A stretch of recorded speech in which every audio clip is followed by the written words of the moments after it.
Our next guest has been called a voice of her generation.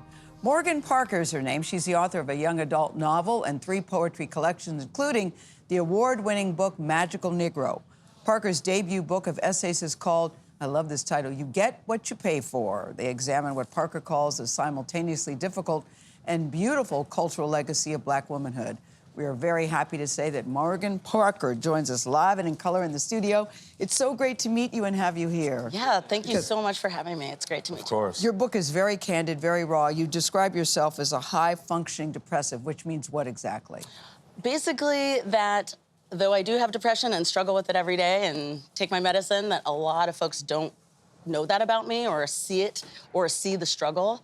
It's often, described as invisible disabilities. So often, I can be having a nervous breakdown and no one knows, or they think it's coming out of nowhere. But yeah, there's something about being able to keep up with, work and school or whatever that folks think that you're not struggling. And you talk about, too, Morgan, very candidly about therapy, that you've been in therapy for over 15 years. You take us through the journeys of the therapist. Some are good, some are not so good. I certainly understand that. And you said writing is not therapy for you, therapy is therapy. And you said we need to redefine it and talk about it. What do you mean? Well, I think, for me, I was diagnosed when I was 15. I started therapy then, and diagnosed with what? With depression and anxiety. Okay. And there was really no model for a Black teenager in a white suburb going to a psychiatrist. So it's been something that I've had to learn how to bring into my life and continually have in my life. That said, it's been a journey. Yeah. I talk a little bit in the book about a white therapist that didn't know what was happening in Ferguson. And then I had to spend the session explaining to her, which I still think I should be paid for. So that kind of led me into thinking about Black mental health and how we need to pay a little bit more attention and how maybe as reparations, we all get free therapy. But again, that goes to what is therapy? We can't, if we were to do something like that, then we need to make sure that therapists aren't asking you to explain, of course, your trauma.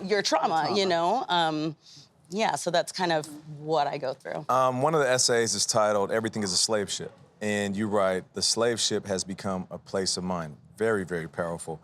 What do you mean by that?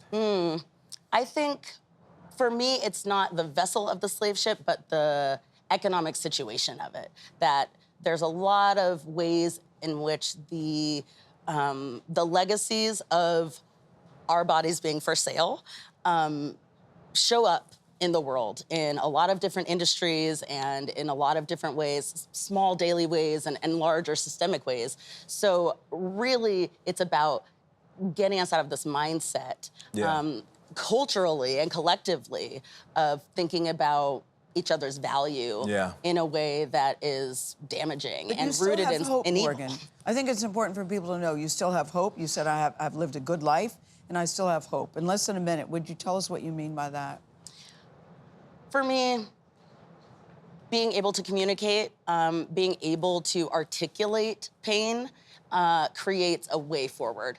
And I think that in being able to plainly acknowledge our trauma and plainly acknowledge the problems that we've had as a country really creates a sense of hopefulness in terms of, moving in a better direction. Moving forward. All right, Morgan Parker, we're very glad you're here.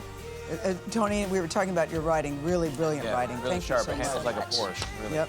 Wish we had more time. I like to hear that. I do too. Get What You Pay For is on sale today, wherever you like to buy your books. We'll be right back.